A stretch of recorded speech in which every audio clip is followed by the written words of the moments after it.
English 121, How Messages Persuade, from the Allen and Bacon Guide, pages 42 to 65. Messages persuade through their angle of vision. Angle of vision is the lens, filter, perspective, bias, or point of view through which a writer constructs a text. Angle of vision controls what the reader sees and what remains unseen by the reader, including what gets included or excluded from the text and what gets emphasized or de-emphasized, or what gets slanted in a positive or negative direction. Angle of vision will affect the way a writer selects or omits details, uses sentence structure and overall organization to emphasize certain points and de-emphasize others, chooses words with intended connotations, and adopts a particular tone and style. Rhetorical choices reflect the writer's assumptions about the audience, and these rhetorical decisions are shaped by the writer's knowledge about audience and context. No writer can take a godlike stance that would allow a universal, all-seeing, completely true, objective, whole way of knowing. Nobody sees anything from a universal position.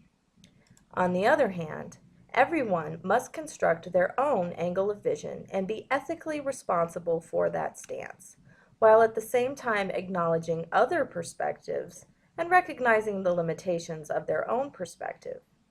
In an effective piece of writing, the author's angle of vision often works very subtly, so that unsuspecting readers, unless they learn to think rhetorically, will believe that the writer's prose conveys the whole picture of its subject rather than a limited picture filtered through the writer's perspective.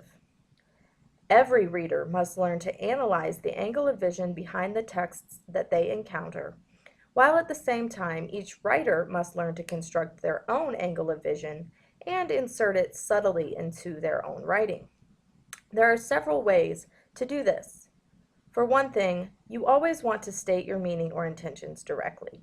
As a writer, you don't want to equivocate or offer BS. You also want to emphasize details that support your intended effect and de-emphasize those that do not. You can vary your sentence structure to direct the reader's attention this way. Also choose words whose connotations frame the subject in a desired way, and choose metaphors, similes, and analogies that will convey your intended effect. As a writer, you're also always trying to appeal to your audience. There are several types of audience appeals that will allow you to connect with your audience in a rhetorically effective way.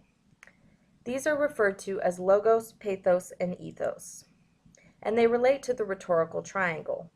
These are classical types of argumentation, appeals that are identified by Aristotle himself. When looking at the rhetorical triangle, each type of appeal connects to one of the elements of the rhetorical triangle. When you're looking at purpose, you want to think about logic, or logos, which is the appeal to reason. This refers to the quality of the message itself. Does it make sense?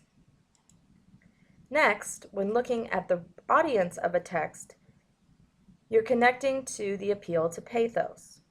This is an appeal to the sympathies, values, beliefs, and emotions of the audience.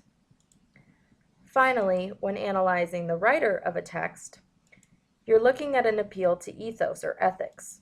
This is an appeal to the character of the speaker or writer. It refers to the writer's trustworthiness and credibility. Keep these appeals in mind as you're analyzing text rhetorically and how they might persuade you as a reader.